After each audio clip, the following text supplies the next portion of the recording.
വൈകിട്ട് സ്കൂൾ വിട്ട് വന്നപ്പോഴത്തേക്ക് ഐഷുവിന് നല്ല ദാഹം ഉണ്ടെന്ന് പറഞ്ഞിട്ട് അവൾക്കൊരു കരിക്ക് വാങ്ങിച്ചു കൊടുത്തു കേട്ടോ. എനിക്കും കുറച്ച് ടയേർഡായിരുന്നു. അങ്ങനെ നമ്മൾ കരിക്കൊക്കെ വാങ്ങിച്ചു കുടിച്ചുകൊണ്ട് വന്നപ്പോഴത്തേക്ക് ഷാനുവിനെ കണ്ടായിരുന്നേ. നമ്മളെ കൂടെ പഠിച്ചതാണ് കേട്ടോ, എൻ്റെ കൂടെ പഠിച്ചതാണ്. അങ്ങനെ കണ്ടപ്പോൾ നിർത്തടാന്ന് പറഞ്ഞ് പിടിച്ച് നിർത്തിയതാണ്.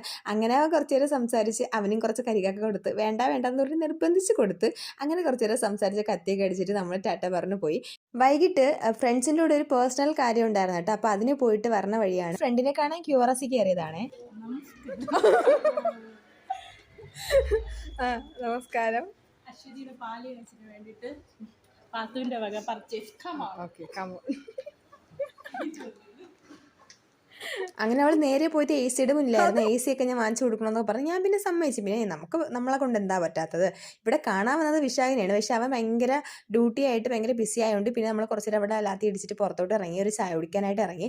പ്ലസ് ടുവിന് എൻ്റെ കൂടെ പഠിച്ചതിനായിട്ട് അവിടെ എവിടെ നിർത്തിയോ അവിടെ നിന്ന് നമ്മൾ തുടങ്ങും. എന്ന് കണ്ടാലും അങ്ങനെ തന്നെ. വർഷങ്ങളായിട്ട് ശേഷമാണ് നമ്മൾ കാണുന്നത് കേട്ടോ. അങ്ങനെ തന്നെ 1 വർഷം അല്ലെങ്കിൽ 2 വർഷം കൂടുമ്പോഴാണ് കാണുന്നത്. പക്ഷേ സംസാരത്തിന് ഒരു കുറവുമില്ല. എവിടെ നിർത്തിയോ അവിടെ നിന്ന് നമ്മൾ തുടങ്ങിയിരിക്കും.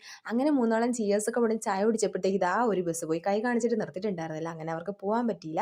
അത് കഴിഞ്ഞപ്പോഴത്തേക്ക് വിഷായൻ്റെ തിരക്കാ കഴിഞ്ഞ് അവനും കൂടെ എത്തിയിട്ടുണ്ടായിരുന്നു. കുറച്ച് നേരം പിന്നെ അവനും കൂടെ ആയി. നമ്മളെല്ലാവരും കൂടെ കുറച്ച് നേരം സംസാരിച്ച് പിന്നെ അവൻ ചായയൊക്കെ വാങ്ങിച്ച് കുടിച്ച് പിന്നെയും പല പല ബസ്സുകൾ പോയി. പക്ഷെ നിർത്തിയില്ല. പിന്നീടാണ് ഞാൻ സത്യം മനസ്സിലാക്കിയത് അവിടെ ഫാസ്റ്റ് ബസ് നിർത്തൂല ഗൈസ്. പിന്നെ എന്തായാലും നിർത്തിയേ പറ്റുള്ളൂ എന്ന് പറഞ്ഞാൽ നടുക്ക് കയറുന്ന കൈ കാണിച്ച് അങ്ങനെ നിർത്തി. അങ്ങനെ അവർ പോയി. അപ്പോൾ അത്രയേ ഉള്ളൂ. Tata bye bye, see.